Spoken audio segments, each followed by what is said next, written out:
Hello my friends, welcome back to my channel and welcome to fall. Fall is my favorite season. It's my birthday season. The vibes of fall are just immaculate. It's cozy, it's atmospheric, it starts to get a little bit cool. I mean, not here in LA, but we can pretend. And I'm so excited to talk about my fall TBR. I have 12 books on this list. I'm excited to read all of them. I think a couple of them I've been putting off because I want to read them in this season, like they're giving fall. So I'm adding them to this list to get me to actually read them this year. There are a few new releases, a few arcs I have of books that are coming out in the next few months, as well as a few that have been sitting on my TBR for a little bit of time. So grab a coffee, tea, water, snack, and let's jump into the 12 books I'm hoping to read this fall.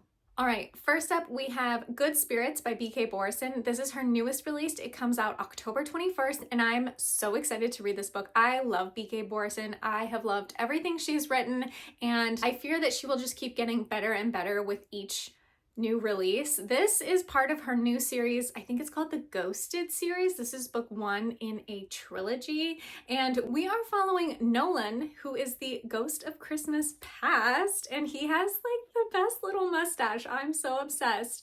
And Harriet, who is a little bit of a people pleaser, and we're not really sure why this ghost is haunting her, and she's not really sure why this ghost is haunting her, but they're going to work together to figure it out if there's something in her past that she's going to work through, that she's got to fix to not be haunted by Nolan. But I believe that they will fall in love, and I'm not sure how that's going to work as he is a ghost, but I'm here for it. I'm so excited. This cover is impeccable, and honestly I just cannot wait for this one to come out. I have already pre-ordered it. I cannot wait to read it the moment I get it in my hands. Next we have Night and the Moth by Rachel Gillig. This is also on my September TBR, so hopefully we'll get to this very soon. But this book came out a few months ago, and I've been putting it off because it feels like a fall read. It's gothic, it's got a night, it's got some craggy mountains, it's giving, I don't know, this cover is giving fall, the vibe is giving fall. I really don't know much about this book, but I kind of want to go in blind because I feel like with Rachel Gillig, her writing is just going to sweep me away, and not knowing what it's about is going to give me that feeling of just being totally immersed in her world, in her writing,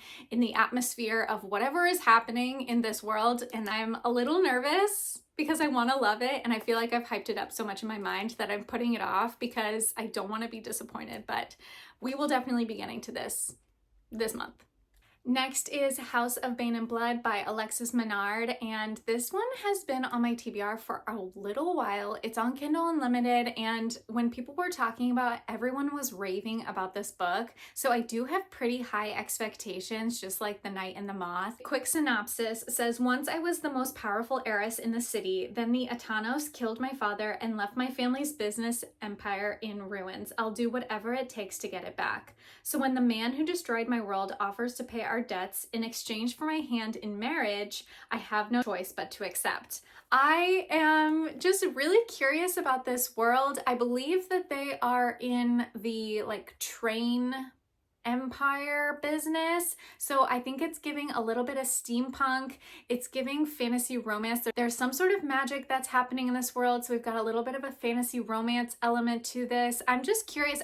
I believe this is a duology, and I'm hoping I love it enough to just breeze through both books, but this has been on my TBR for quite a while, and I'm excited to finally get into it. Next up, we have Masters of Death by Olive E. Blake. I did put this on my fall TBR last year, and I never got to it, and I was like, you know what? I can't read it until fall. So here we are again, reading this in the fall. I mean, this cover is just screaming fall. I believe that there is like every supernatural creature under the sun in this book. We've got a vampire, we've got a ghost, we've got a medium, we've got the godson of death. Like, we've got literally every sort of paranormal creature in this book, and I don't know how they all tie together, but I love Olive E. Blake's writing. Sometimes I think I'm not smart enough to read her books, but we're gonna give it a shot. And I don't know, it feels very like spooky. I feel like this would be the perfect book for October. I don't actually read like horror spooky books, so this is kind of as far as I'm gonna get in that genre. Next up is Empire of the Damned by Jay Kristoff. This is book 2 in the Empire of the Vampire trilogy. I actually don't know the name of this trilogy, but book 3 comes out in in November, and I want to catch up on this series. This is about a vampire hunter, and he's like the last hunter of his kind alive. He's telling the story of his life to a very powerful vampire, so we're going back in time to learn about him as a child, how he became a hunter, and like how he got to where he is now, and how the world essentially got to where it is now. It's fascinating. The writing is incredible. It's a little bit heartbreaking. It keeps you on the toes. It's action-packed, but it's not necessarily fast-paced, and I feel like the storytelling is just one of the most incredible stories I've ever read. I do feel like I'm gonna get my heart broken at the end of book 2. I've heard this, so I'm just a little nervous, but we're gonna try it out. It is very long. I'm hoping to read it in September to be ready for book 3 in November. We have another fantasy romance on this list, Dire Bound, and I've been seeing this book literally everywhere. It's comped as Fourth Wing meets The Hunger Games, but also like Fourth Wing, but with dire wolves.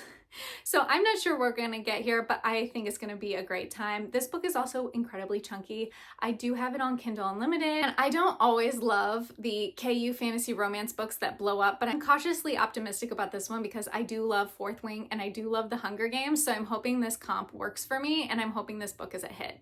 Next, we have Terror at the Gates by Scarlett St. Clair. I don't know if I've read anything by this author before, but I've seen her name literally everywhere, and I don't really know much about this book, but my friend said I'd love it, and there's vampires, and I said, say less. So I checked it out from the library. Here we are. I'm hoping to read this very soon. It's giving gothic, it's giving fall, it's giving like dark and twisty and eerie, and vampires for me is just, that's fall. So this had to be on the list. Next on our fall TBR is Dark Fever by Karen Marie Moaning, and this is so embarrassing. I put this book on hold months ago, and I keep like changing my hold, like pushing my hold back. And the last time I pushed my hold back, I was like, this is the last time. The next time it comes back to me, I'm reading this book. So that's why it's on the fall TBR, because I refuse to keep holding this book at the library.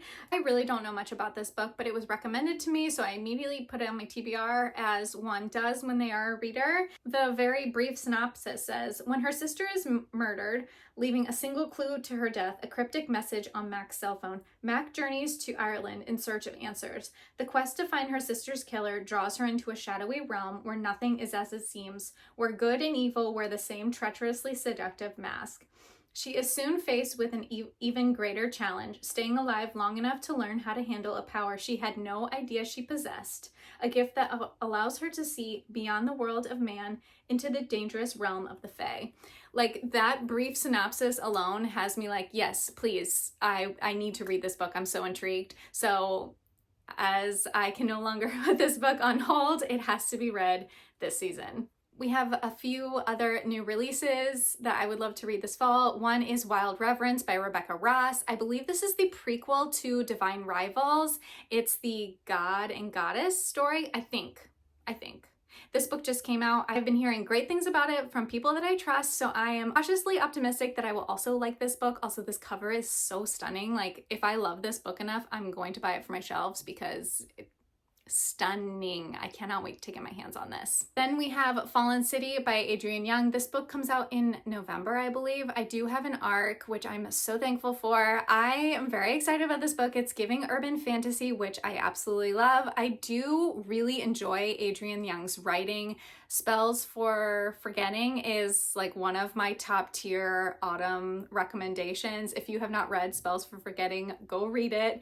Her last book was a DNF for me, which was a little bit disappointing, but I do feel like the urban fantasy aspect is really gonna hit for me, and I think it's a little bit of a change for her. Recently, she's been writing more magical realism, and so this is a little bit of a break from her typical genre, and I'm excited to see what she does with it. So hopefully this will be a hit for me. Then we have Falling Like Leaves, which came out in September, and this just looks like such a cutie little fall romance, and sometimes I just need one of those in my life. I feel like I have a lot of fantasy books here and a lot of like really intense fantasy books here, so I needed something that was a little bit lighter, a little bit more I don't know, lighthearted, and this is fitting the bill. I do have an arc for this one as well, so I'd love to get to it in the fall before it's too late. And it just, like, this cover alone like screams fall, so I'm very excited to get to this one. And last but not least, we have In the Dark by Chelsea Curto, and I don't think there's a cover for this book yet, but it's coming out October 8th. She recently announced that she was writing a dark rom-com, and I love what Chelsea Curto writes. Her DC Star series is one of my favorite hockey romance series. I binged all of them this year. She also has another book in that series coming out in November. That one's called Sin Bin. But In the Dark is a dark rom-com. I believe the man is an unaliver, and I think for some reason he helps her out in a haunted house. I'm not sure how that happens, but I'm here for it. It's kind of like the Mind F series meets Lights Out is kind of what I'm getting. So I'm stoked for this one. I think it's gonna be so fun. I love that it's a rom-com, but it's a little bit on the darker side, and I just think that combination is really interesting, and I think Chelsea Curto will nail it, but this book doesn't come out until October, so I'll be putting it on my October TBR. So that's it, my friends, the 12 books on my fall TBR. Let me know in the comments down below if any of these are also on your radar, or if you have read any of these books and if you think I'll enjoy them, let me know. Thank you so much for watching today's video. I hope you have a fabulous day, and hopefully I will catch you in the next one soon. Bye!